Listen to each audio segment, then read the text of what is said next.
Aujourd'hui, je vais vous présenter 4 raisons d'ignorer BPI et ses aides publiques qui vous éviteront de finir en liquidation judiciaire, exactement ce qui m'est arrivé.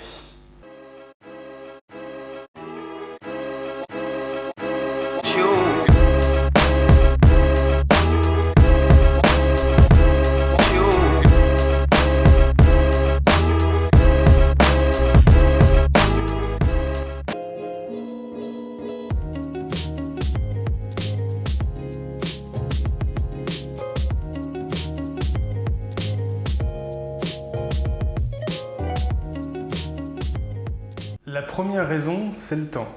Il faut d'abord commencer par prendre rendez-vous avec un conseiller BPI. Ça peut être 2 semaines en province, jusqu'à 2 mois en région parisienne. Vous voyez le conseiller BPI. Vous ressortez avec un gros dossier à remplir dans lequel il est demandé des devis. Donc, vous prenez votre téléphone, vous appelez des sociétés, des commerciaux pour avoir des rendez-vous, obtenir des devis, les négocier. Et franchement, pour comprendre ce genre de dossier et avoir une chance d'avoir une aide de BPI, une structure d'accompagnement devient indispensable. Donc, il faut trouver la structure d'accompagnement, prendre rendez-vous avec, ensuite il faut passer en commission, et puis il faut compter au moins 2, voire 3 rendez-vous pour finir de monter le dossier. Une fois que c'est fait, vous reprenez le dossier, vous allez voir votre conseiller BPI, et votre conseiller BPI va vouloir optimiser les chances que vous ayez une aide, donc des corrections à apporter au dossier. Une fois que c'est fait, vous déposez le dossier chez BPI, et là, il passe en commission, donc le mois suivant ou le mois d'après. Et après ça, avec un peu de chance, après 6 mois, vous avez enfin une notification d'aide publique de la part de BPI ou de prêt. Bon, plus qu'à recevoir l'argent, il va falloir attendre encore un bon mois pour avoir ça. Ce n'est clairement pas compatible avec le temps d'une start-up. C'est ce que j'ai vraiment appris dans la Silicon Valley. En quelques jours, vous devez faire votre prototype.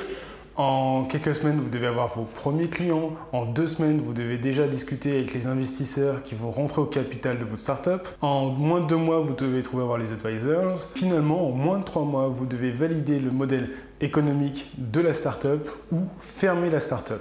C'est vraiment ce que j'ai appris dans la Silicon Valley et c'est comme ça que vous devez faire. La raison numéro 2, c'est l'émotion. Lorsque l'on lance sa startup, un problème survient très rapidement. Particulièrement en France, c'est le problème du financement. On ne sait pas comment on va pouvoir payer son salaire, on ne sait pas comment on va développer son activité. Et du coup, demander des aides publiques, c'est quelque chose qui redonne de l'espoir. Et là, je vais vous décevoir. Un investisseur célèbre dans la Silicon Valley m'a dit « Si le jour du lancement, tu n'as pas les contacts qui peuvent investir, c'est mort. » On a beau avoir le meilleur produit, la meilleure équipe, avoir déjà quelques clients, si le jour du lancement de la startup, vous n'avez pas déjà les investisseurs qui peuvent investir, c'est mort, il faut arrêter la startup. Raison numéro 3, ce sont des dossiers qui sont obsolètes. J'ai fait de nombreuses demandes d'aide publique auprès de BPI, mais également d'autres structures. J'ai eu quelques aides publiques, mais pour beaucoup, j'en ai pas eu. En tout cas, à chaque fois, j'ai dû monter un dossier énorme avec un business plan, un plan financier qu'il faut faire valider par un expert comptable. Et à un moment donné, vous vous rendez compte en tant que start-upper, ce qu'il vous faut, ce sont des investisseurs privés. C'est également ce que vous demande BPI. Et là, quand vous allez voir ces investisseurs privés, magie, vous vous rendez compte qu'en fait, ils vous demandent un deck de quelques slides. Donc, vos dossiers BPI que vous avez construits ou tous les autres dossiers, eh bien, poubelle. Parce qu'ils ne demandent pas ça, ils demandent juste quelques slides.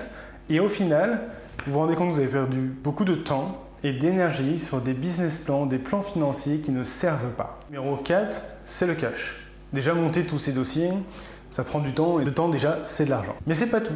Lorsque vous montez des dossiers, vous êtes invité à faire des études de faisabilité, des études de marché et finalement à engager des dépenses sur des sujets que, en tant que start-up, vous ne feriez jamais parce que vous n'avez pas du tout le temps de faire ça.